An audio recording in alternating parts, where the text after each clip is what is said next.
বাংলাদেশের জনপ্রিয় অভিনেতা জিয়াউল ফারুক অপূর্ব ওপার বাংলার প্রতিনিধি গুপ্তের ছবি চালচিত্রের মাধ্যমে টলিউডে আত্মপ্রকাশ করেছেন এই অভিনেতা। গত ২০ সেপ্টেম্বর ছবিটি মুক্তি পায়।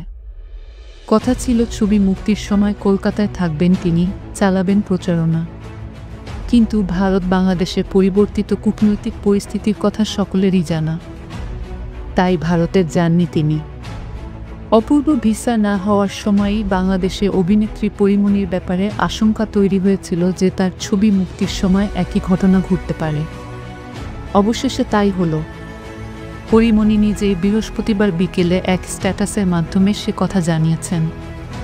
পরী লিখেছেন, আজ ১৭ জানুয়ারি ২০২৫ কলকাতায় আমার সিনেমা ফেলুবক্সি রিলিজ হবে। আমার কাছে এই প্রথমটা একটু অন্যরকম স্পেশাল, কারণ এটা আমার কলকাতার প্রথম ছবি। ছবি রিলিজ তো নিশ্চয়ই অনেক আনন্দের মুহূর্ত, কিন্তু মন খারাপ হচ্ছে ভীষণ রকম।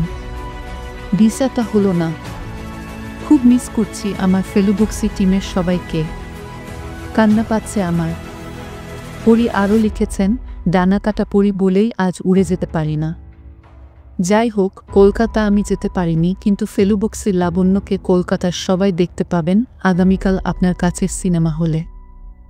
আমি আপনাদের ভালোবাসা পাওয়ার অপেক্ষায় রইলাম। প্রিয় কলকাতা ভালোবাসেনি। ফেলুবক্সির সিনেমায় লাবণ্য চরিত্রে অভিনয় করেছেন পরীমনি।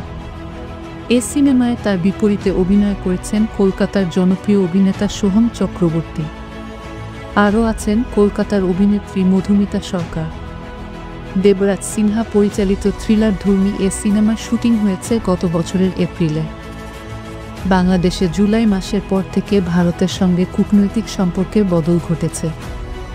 যদিও দুই দেশের শিল্প ও সংস্কৃতির ক্ষেত্রে অবাধ বিচরণ এখনও অব্যাহত। যদিও বাংলাদেশের নতুন সরকার গঠনের পর কলকাতার চঞ্চল চৌধুরীর পদাতিক ছবিটি মুক্তি পেয়েছিল, সেই সময়েও নিজের ছবির মুক্তিতে উপস্থিত থাকতে পারেনি চঞ্চল। এরপর অপূর্ব আর এখন পরীর ক্ষেত্রেও একই ঘটনার পুনরাবৃত্তি হলো।